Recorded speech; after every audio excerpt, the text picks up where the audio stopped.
All right, here we go. We have a legendary podcaster and content creator in the building today, young Vince, also known as Uncle Vinny of the Versatile Vigilante Podcast. How are you doing today, man? Lens of Yashu, man. I'm doing great. I appreciate you having me, bro. Very excited. Yeah, man. I know, with the whole podcast thing in March, it was actually, one of my favorite things to do. That was kind of, one thing that I had to do off my bucket list is to, do the podcast or to do any other podcast, too. And, when you reached out, it was a humbling experience, my first podcast ever and all that, and it was amazing. And, with you, I had to show some love too, just seeing all the content right now, legendary podcast episodes that you had from the start to the end too, Team Real Estate 24/7 2 Lucci,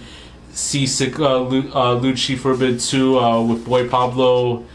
M-Works too, I know M-Works had a lot of interviews in the past too, but you managed to cover him too, and Zargo, FTP, and everyone else too. It's amazing, and I'm glad you're also working with a lot of other brands too, that run businesses and entrepreneurships too, which I really enjoyed also. Oh, I appreciate that, bro. It means a lot, man. I really, that means a lot. I love the people I talk to.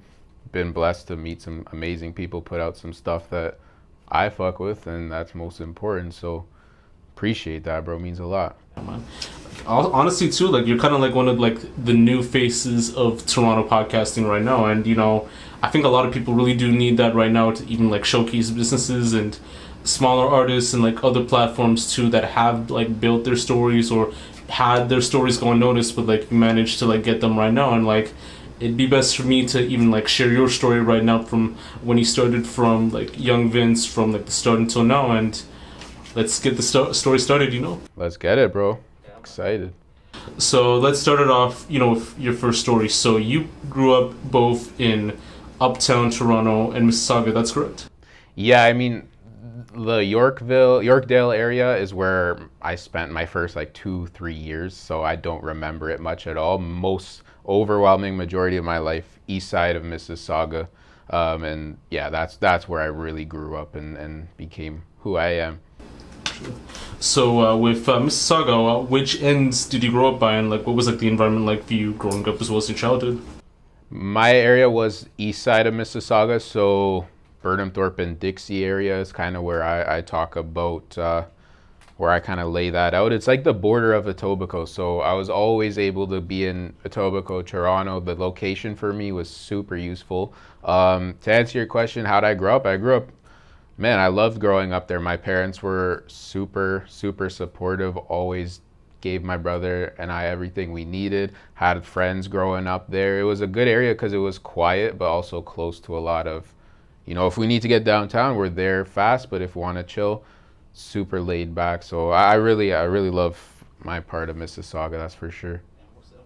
I mean, with Saga, you have Square One, the Hershey Center and all that, and a lot of other nice places too. So it was probably dope as a kid growing up in the late '90s, early 2000s to mid 2000s, early 2010s. Even just going to Square One or even going to the beach too, that was pretty lit, in a sense too, Hell yeah, man. I'll always show love to Mississauga, the whole GTA, man. Toronto, Brampton, everywhere.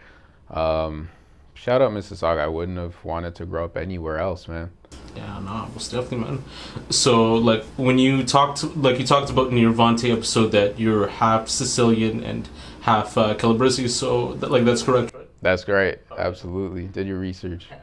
So, tell me, growing up in that type of background, in an Italian based household, and what was the experience growing up for you as a Sicilian Calabrese kid, in GTA in that sense, Man, it was an awesome experience. To me, the main thing was just the focus on family. Grew up, all my family is basically within Toronto now, so I grew up with a lot of aunts and uncles, my parents, grandparents, so kind of instilled at a young age the importance of family, importance of culture. And as I'm getting older, I see the value in that. I'm happy that my family was such a big part of my life because that's something I want to continue and build that family, build that legacy. So growing up, the tradition and the culture and the family was really what summed it up for me.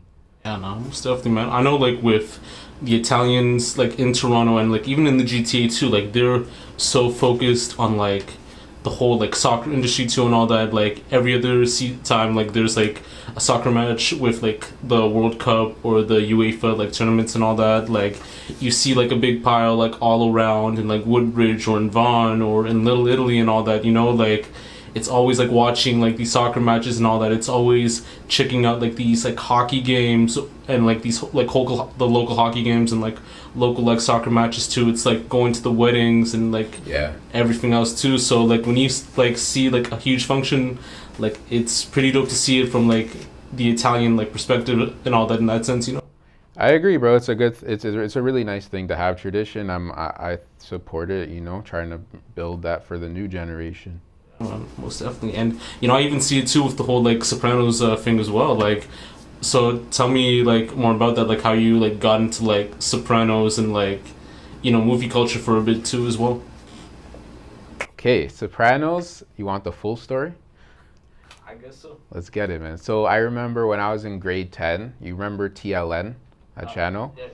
Late night. This was before like Netflix and streaming and shit. So whatever was on TV was what you're watching. And I remember they would show Sopranos late at night on like specific days, uncensored. So you see like girls' boobs and you hear all the swearing and shit. And as like a 15-year-old, I was just like, this is the greatest thing ever. And then I always just got into it and continued to watch it. And then when I got a little older, I bought the box set, which was super fire for me to get. And that took it to another level. Because honestly, bro, I don't even view Sopranos as like a show. I view it as like a guide, man. All those episodes, there's so many interesting lessons, and it's to me like a piece of art, man.